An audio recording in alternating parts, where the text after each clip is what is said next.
over here. Come on over here.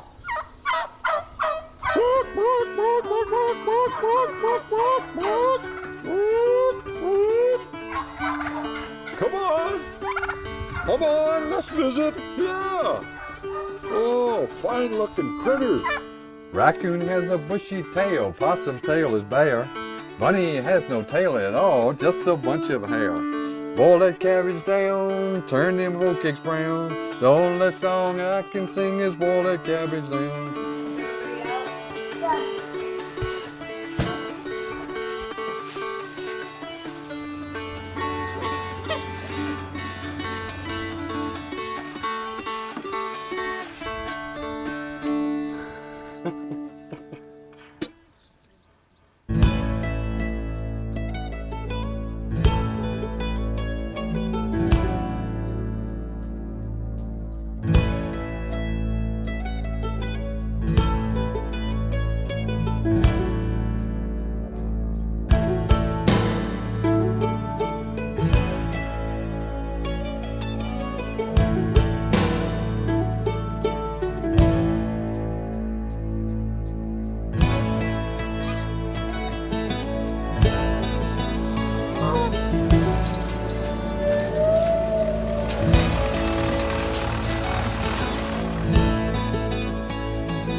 Hi, sweetness. How's my precious? Who's my buddy? Who's my pal? Come on, sweetie. Oh, that's my puppy. I always had a really deep connection and love for animals, bringing home stray dogs and cats, and always wanting to be near animals and around animals. Frankly, that's something I've seen a lot of kids.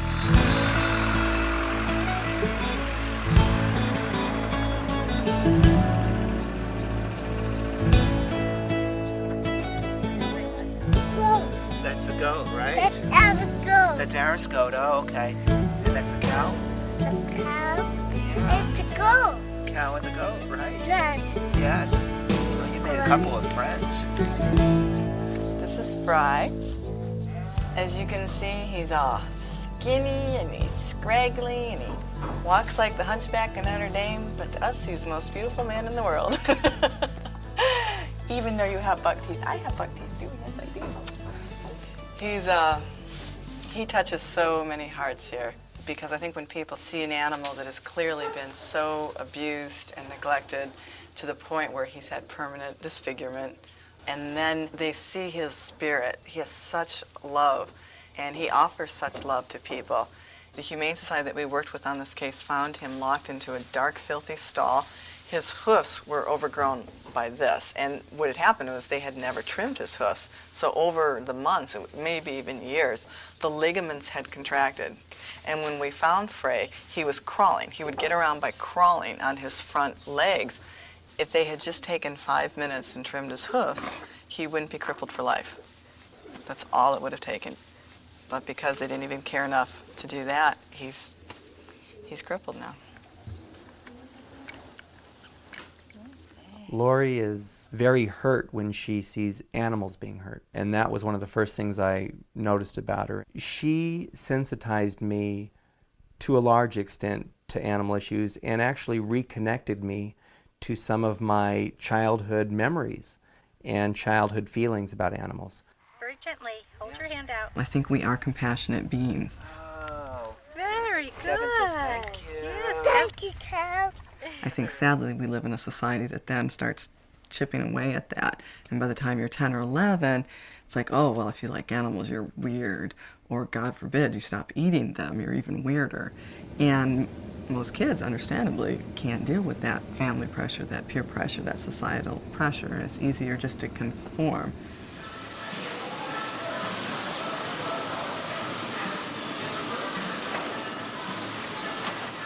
Most people don't think about the way farm animals are raised. They don't think about where meat, milk, and eggs come from.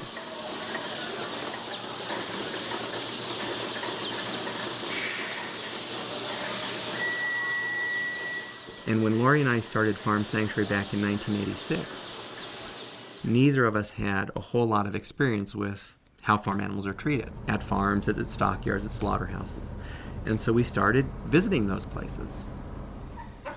This is one of our roos that was rescued from the hatcheries. He's an egg-type chicken, which means that because he's male, he was discarded. When we visited a hatchery, we found a dumpster full of unwanted chicks behind the hatchery. As we approached it, we heard chirping, we heard critters moving around in there, and as we came up on it, we saw hundreds of baby chicks that were stumbling on top of each other. In some cases, there were eggs there that weren't quite hatched, and they were actually hatching in the dumpster.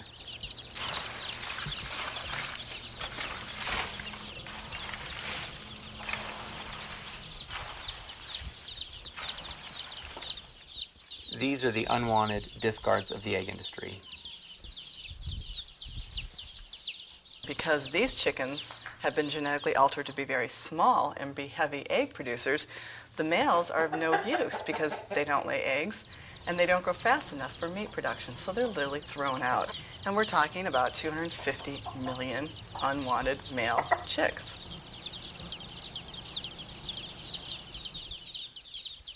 It's never going to be possible for us or any sanctuary to rescue all of the farm animals who need to be rescued. So the individuals who come here become the ambassadors for the other members of their species who were not so lucky.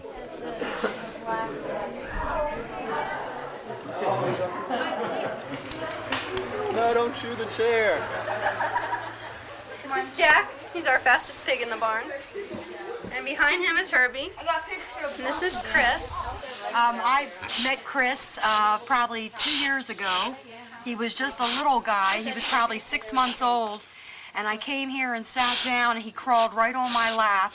And I said, I love this boy. I'm adopting him. So he's been my adopted pig ever since. And I just love him. He doesn't realize that I'm his adopted mother, but I know. When people come and visit, they get a chance to look into the animal's eyes and to recognize that they're living, feeling animals, and that their hearts beat just like our hearts beat, and that they want to enjoy life, and they don't want to be in pain. All right, there you go. When I was a child, I went through a long period of feeling very alienated and disconnected and going through some depression. And I think that on a lot of levels that I primarily started associating with animals because I always felt that they were kind of alienated and disconnected in terms of the way I've seen people treat them, you know, starting with dogs and people being mean to dogs or cats being just thrown out onto the streets. And I think that kind of raised a consciousness in me. Hi, Cal. How are you?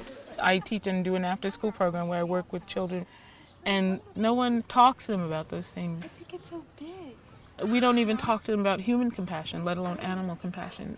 And it's very sad because you have these young children who you feel like, well, you know, if you rear them right and you teach them well and you help them learn respect, maybe we'd be more peaceful. Maybe we could see something different.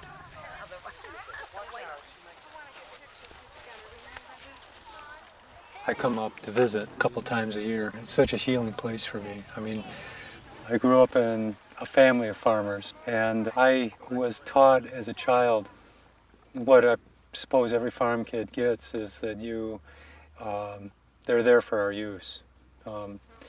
It's part of a natural cycle of birth and death, and they sustain us through that cycle. And I, of course, bought into it. I had to. It was just a matter of, you know, being a farm kid. But there was something in the back of my mind that didn't make sense. It didn't feel right about it.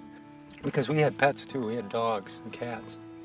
And I was very attached to my dogs. And it was like we were best buddies, did everything together.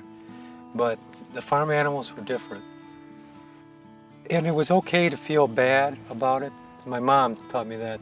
It was okay to feel bad about animals, you know, killing animals to eat.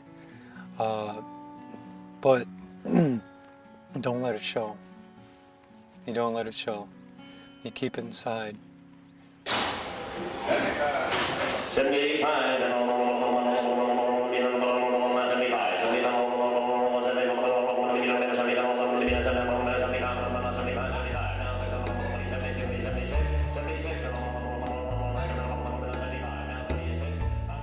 I'd have friends who took livestock to county fairs.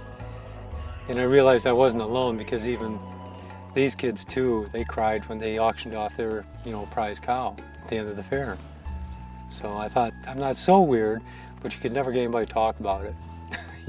You never talked about how you felt about your animal. At least not when the tears are flowing. You could, when you're that young, you might say, yeah, I really like my cow. Or my goat or my sheep or whatever, or my hog, but you never, that was it. You said it once, kept the stuff upper lip, and you moved on. I mean, the last thing you ever want to be is weak. Weak farmers don't survive. 13, 1-3. My mistake, 14, 1-4. Well, that was 1-4, 14,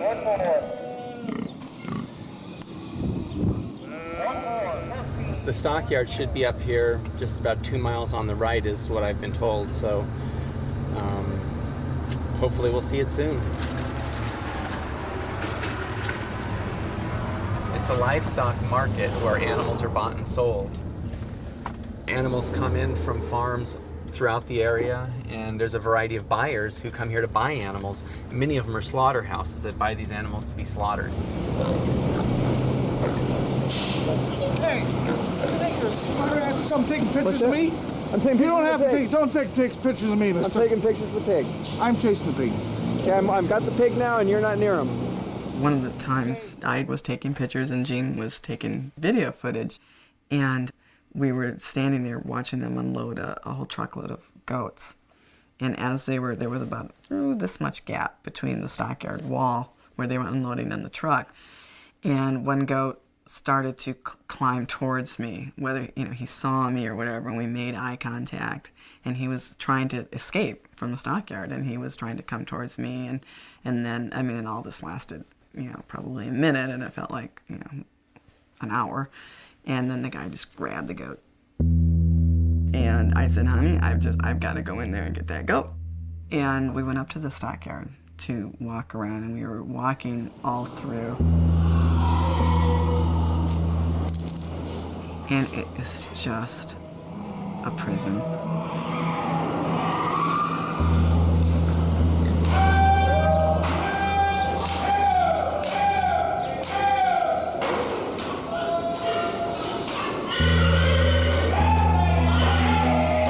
See these animals being kicked and beaten and shocked with electric shockers, and you see these people screaming at them.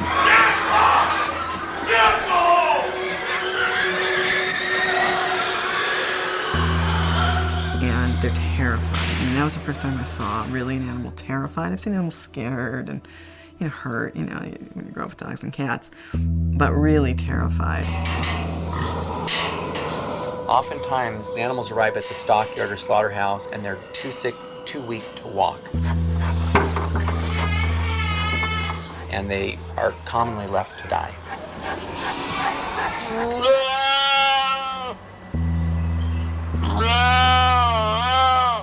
These are images that never fully go away. And that little goat looking at me and making that eye contact, and I couldn't help him. You just turn that sorrow into action. And for me, it was just saving one. Just saving one helped me cope. Hilda was the first animal we found at a stockyard in Pennsylvania. She was on a pile of dead animals. And we took out our camera to take a picture of this dead pile. And when the click of the camera went, she heard it and lifted her head. And we couldn't leave her there, so we picked her off the dead pile, thinking she'd have to be euthanized. Took her to the veterinarian. He started poking around and prodding and whatnot, and she stood up within about 20 minutes. We took her home and took care of her and watched her get healthier. And then she had a friend, Jelly Bean, that they used to hang out together. And we really didn't know what this was going to become. Picture this, we're in the middle of Wilmington, Delaware, which is a eastern city with row house, stacked on top of each other. I mean, it's concrete, concrete, concrete. And here we were bringing in pigs and sheep and so forth. And before long, needless to say, we became quite the attraction in the neighborhood. As we were caring for these sheep and cows and chickens in the backyard, neighborhood kids would come by and they'd peer over the fence. And they would be very curious about the animals. And they would ask us questions, well, what kind of animals do you have today? So we would bring them in and talk to them about where the animals came from. And it's possible that was the first time these kids had seen animals, especially farm animals, in any sort of a positive context. Here are these people that are actually rescuing turkeys and letting them live. What a strange concept. And these kids would come and they would just be enthralled by it. And then it was clear that people were interested in learning about these animals and getting in touch with them in a different way.